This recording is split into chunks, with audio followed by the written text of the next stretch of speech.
Computer, activate the threat assessment matrix. Ooh. All right. Toys, loaded guns. What are we waiting for? We can work with that. Hi, I'm Darius Sadigian, Studio Director at Rocksteady Studios. In our last episode, we talked about how Suicide Squad Kill the Justice League allows players to customize each character and their playstyle through story-driven mechanics. Man, if you gave me 5 minutes in there, you'd have the world's authority on microtech and all my inventions. Aw, he's so sweet. He's not gonna make it. The Suicide Squad gave us the scope, the narrative, gameplay, and then the idea of being able to expand that, be able to take this further. It's going to feel completely fresh. In that spirit, we want to deliver totally new content at no cost for those who purchase Suicide Squad Kill the Justice League. We're back in business. All right, let's steal this shit. Today we'll discuss customization options that draw from the full spectrum of DC Comics. You'll see emotes, rival taunts, outfits, and more. We wanted to have a game that was very focused, but this time we really want to expand out with being able to dynamically update, add new content, take on feedback, and evolve the game over time. For the first time ever, we'll give you a preview of what's to come after the credits roll on our main story campaign. We always designed the game in a way that we really wanted it to be accessible for everyone. And for those players that want to delve even deeper into our gameplay and into our systems, it really is about delivering new places to explore, new worlds to be in, new stories, new characters, and creating unique ways for you to play. We're gonna give you the content you love. Speaking of, what are you doing, mate? I'm smiling. Let's dive into Suicide Squad Insider Episode 3.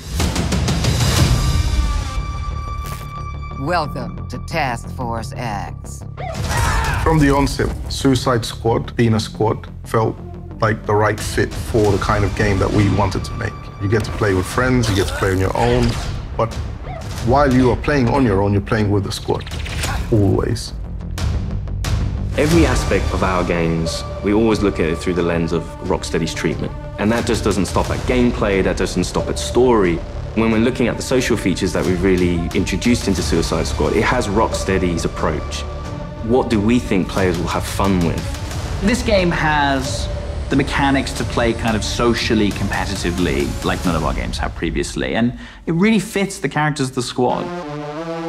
With multiplayer, we're leaning into the competition within the squad to show off your skills, show off your mettle, be the best one. I'm a freaking superstar.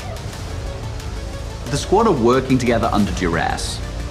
And so it's fun to add in mechanics to encourage the players to behave in the same way. So a lot of the time what you'll actually be doing is trying to get the highest score, which luckily helps you all complete the mission, but the best player in any mission becomes the squad leader in multiplayer for the next mission. How great was I? We have leaderboards for solo play, for playing with one friend, two friends, or a 4-player squad. You're competing with everyone across the world. Cross-platform, it is the best of the best. Think you're hot shit on toast, but you're cold fart on bread. Did you see that? Tell me you did. I was like, how do you like that? Precisely. Outstanding!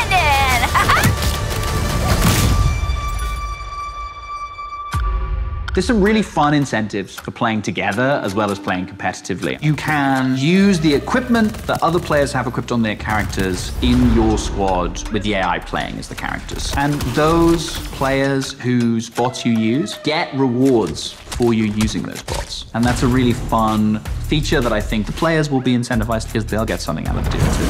Farewell. We also have the rival taunt system, where on the leaderboards, if you pass your friends or anyone on your friends list who's also playing the game and you beat their score, when next time they log in, they'll get this kind of funny quip just to show that, oh yeah, by the way, I beat you. Home run, baby.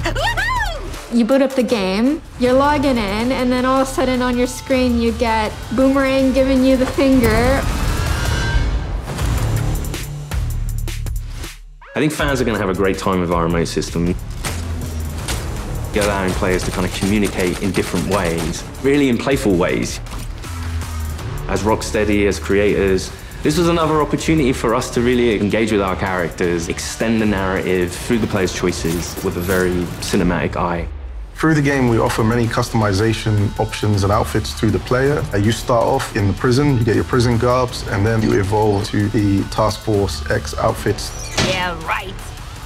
I was thinking something more fashion forward. The outfit customization in our game is vast, to say the least. With this game, Rocksteady will deliver a full story-driven campaign to players, including more cinematics than any previous Arkham game. For players who survived the war against Brainiac's forces and want to keep the adventure going, Rocksteady is ready. We very much knew we had a story to tell initially, and then we wanted to carry on feeding into that, and then changing up the gameplay to have a game that was going to evolve through post-launch content. Suicide Squad Kill the Justice League is going to be one of the most generous, player-friendly, post-launch experiences available. Every season we will have 2 episodes. Each season there's going to be a different spin on how you play, and will be heavily themed by a DC villain. So there's many, many layers of influence from the DC world on how you play and what you do. The seasonal content gets automatically dropped into the game each episode. There's no playable content locked behind a battle pass, and the in-game shop is for cosmetics only. You'll always be able to go back and play the episodic content. If you want to come back 6 months from now, that'll always be there. This is a totally player-friendly approach to letting you play the content you want to play when you want. The DC universe is massive, and in most games, you can only see or explore a tiny, tiny piece of it. But what's really cool about the narrative of Kill the Justice League is there's almost no limit on where we can go. Celebrating before the game is over.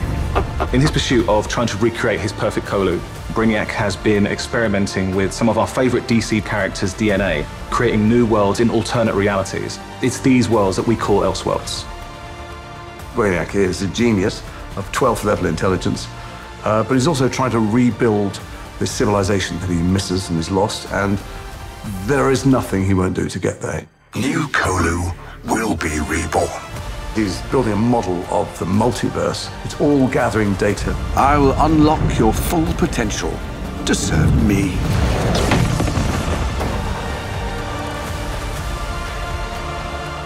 There's different versions of everybody in different universes, and their timelines have just diverged at some point.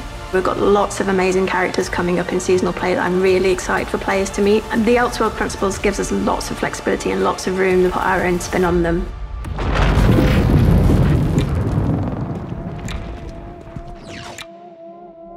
So we get to play with a bunch of cool shit from alternate universes, and then what? Retire? When Season 1 launches this March, you'll be able to unlock a new playable character for your squad, the Joker. At least buy me dinner first. The original Arkhamverse Joker has been dead for 5 years, but this is a new Elseworlds twist on the villain. He was part of the Suicide Squad in the Elseworld that he's from, which already shows that he's slightly more cooperative than the previous Joker we've had. But as you get used to him and actually play to him, you realize he's unhinged in a different way. Not only has he got to figure himself out, but he's figuring out his place in this new world and this new squad. He hadn't reached supervillain status before Brainiac invaded, so, he's still a bit less experienced. I think we've taken him back to the kind of more vaudeville roots of Joker. He's masking insecurities with traditional Joker behavior. But deep down, he's not sure who he is yet. Lock him up. Oh, making new friends after a move is always tough. As your mission expands deeper into the lore of the DC universe, this new version of the Joker will join your fight with his unique combat, traversal, and weaponry. His traversal is all based around a rocket-powered umbrella, which he can blast himself into the air, and then uses that to glide around, and then he can actually flip that down to grind along buildings, knocking enemies out of the way.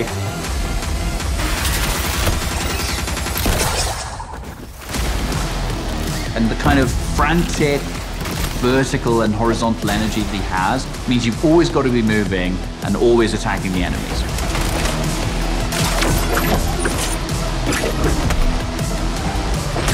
The Joker is only the first of the new squad recruits you could meet through the ongoing additions to our game. Over time, we can build up a library of characters that DC fans might not have expected to see in a video game, like a regular comic book release. I look forward to when the next issue's coming out. And in the same way, I hope people will look forward to the next episode from us. Whatever it is, I'm down. New environments, new characters, missions, challenges, gear, and more. All of this free content comes for players who own the game. We can't wait for you to see what the future holds. With Elseworlds, the possibilities are endless. How do you like that? Thanks for watching this series. We hope you'll join us for Suicide Squad Kill the Justice League, a third-person action shooter where some of the wildest villains of DC Comics join forces to save the world from its greatest heroes. No, that's mental. We're not doing that. God help us. Yeah. I think players are going to be surprised about the depth to which they can craft a character. It comes back to player choice and player freedom. Everything from melee strikes into gunplay, which you could then go into a traversal attack. All of the combat moves flow seamlessly into another. The squad can be garish, they can be loud, and playing together with your friends in a multiplayer space is a really unique experience that you can't get anywhere else. What we've done with the Suicide Squad is to really expand those experiences. Not only just one character this time around, we've done it with 4, and we plan to do it with more. This brings back memories of my old Suicide Squad. Whether you're in for the main story or exploring what lies beyond, Rocksteady Studios is here to support our players while delivering exciting new experiences. Thank you for joining us, and we'll see you at launch February 2nd, 2024.